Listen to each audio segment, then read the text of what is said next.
Assalamualaikum warahmatullahi wabarakatuh. Bismillah, alhamdulillah, wassalatu wassalamu ala rasulillah wa ala alihi wa sahbihi wa man tabi'a sunnatahu jama'atah min yaumin hada ila yaumin nahdah. Amma ba'd.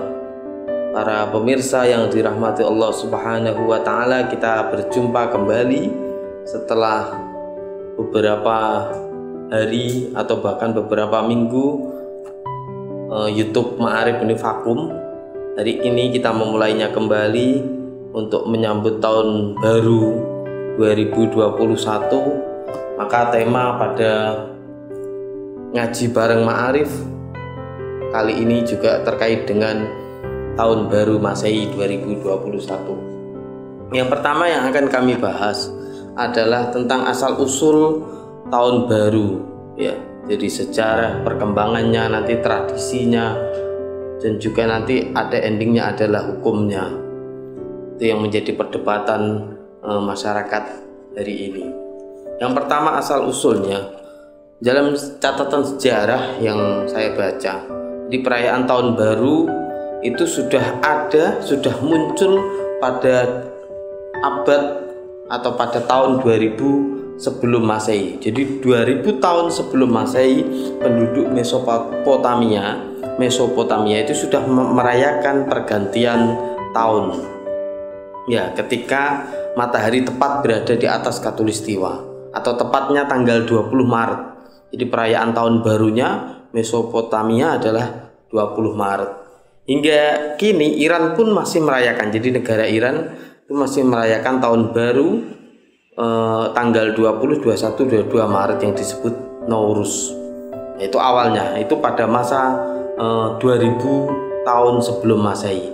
Lalu pada masa Romawi awal menggunakan tanggal 1 Maret sebagai tahun baru. Ya.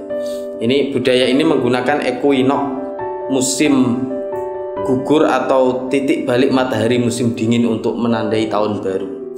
Itu perkembangannya pada masa Romawi. Selanjutnya untuk penanggalan Masehinya itu dimulai pada tahun 45 sebelum Masehi, yaitu yang dilakukan oleh Kaisar Roma yang bernama Julius Caesar.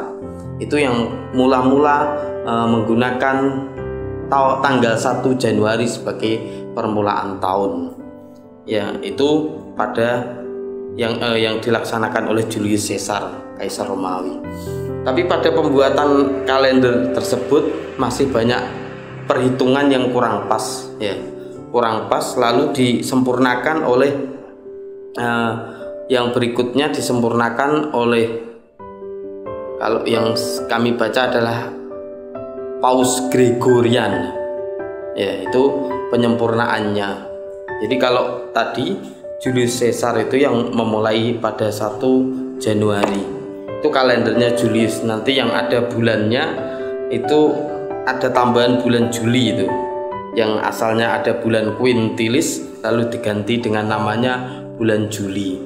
Lalu kaisar setelahnya juga namanya Kaisar Augustus. Akhirnya bulan berikutnya dinamai bulan Agustus, yaitu Julius Caesar. Setelah itu perubahan pada masa Paus, ya, pada masa Paus Gregorian. Itu yang akhirnya digunakan sampai hari ini. Ada penetapan Paskah, hari Paskah, dan ada Natal dan sebagainya.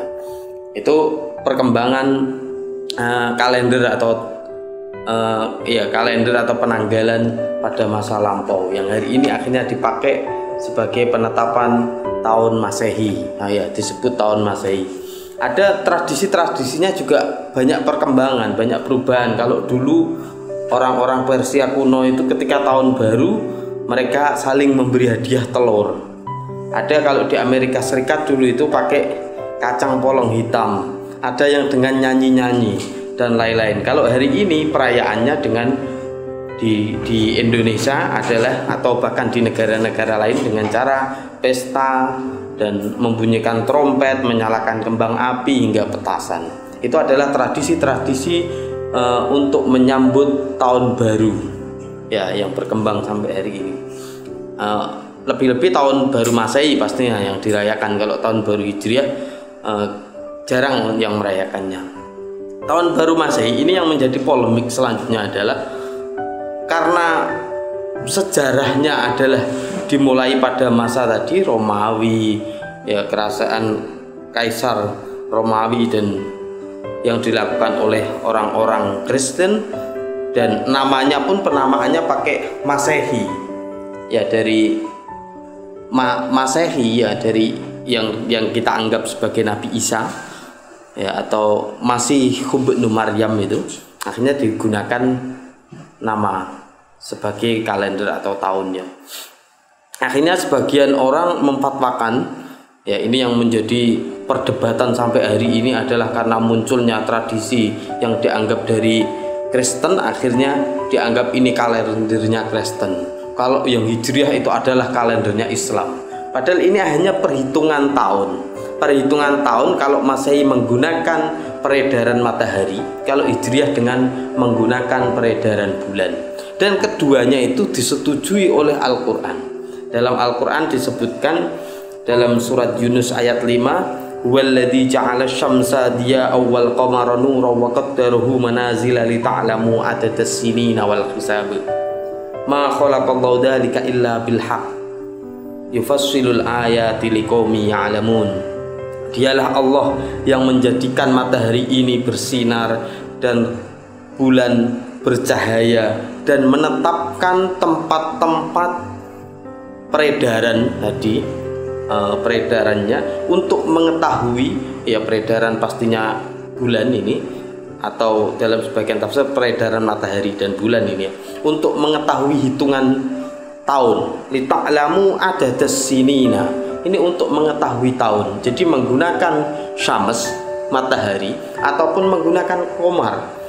Ini pun memang disebutkan dalam Al-Quran. Jadi ada yang perhitungan matahari itu yang digunakan oleh kalender Masehi, sedangkan yang umat Islam menggunakan hitungan dengan peredaran bulan, ya, yang disebut sebenarnya tahunnya namanya Syamsiyah sama Qamariyah, ya.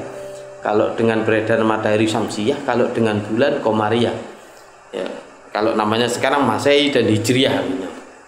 Nah, itu disetujui di Al-Quran, gitu. Jadi permasalahan sekarang adalah titik tekannya, kalau harusnya bukan dari perdebatan itu, tapi tradisi. Kalau langsung mengharamkan, sebagian ada yang mengharamkannya karena tasabuh bil kufar katanya, ya, atau menyerupai dengan kafir, itu menurut saya kurang pas, ya, kurang pas. Jadi lebih baik kita mengisinya dengan hal-hal yang positif. Jadi jangan langsung melarang. Ini saya melihatnya sebagaimana dakwahnya ulama-ulama kita atau para wali songo di tanah Jawa. Mereka tidak lantas mengharamkan atau melarang sesuatu tradisi yang sudah berjalan. Kalau hari ini tradisinya anak-anak muda memperingati tahun baru dengan foya-foya atau dengan hura-hura, dengan pesta dan lain-lain, jangan dilarang langsung tegas haram, kurang pas. Tapi mari kita beri masukan yang baik. Mereka merayakan silahkan, tapi kita ganti isi perayaan itu adalah dengan hal-hal yang positif. Kalau yang mau merayakan monggo, yang tidak mau pun ya monggo. Yang merayakan sebaiknya gunakanlah dengan hal-hal yang positif, yang bermanfaat untuk diri sendiri, untuk orang lain, untuk masyarakat, bahkan untuk bangsa dan negara kita Indonesia. Ya, itu masukan atau saran dari saya. Terima kasih. Apabila ada kekurangan, mohon maaf sebesar-besarnya. Akhirul kalam. Ya, sampai berjumpa di YouTube berikutnya. Ya, masih terkait dengan tahun baru pastinya. Ya, dan jangan lupa subscribe, like, dan bunyikan lonceng YouTube Ma'arif. Ya, sampai berjumpa kembali. Semoga ada manfaatnya. Akhirul kalam. Wallahul muwaffiq ila aqwamit thoriq. Wassalamualaikum warahmatullahi wabarakatuh.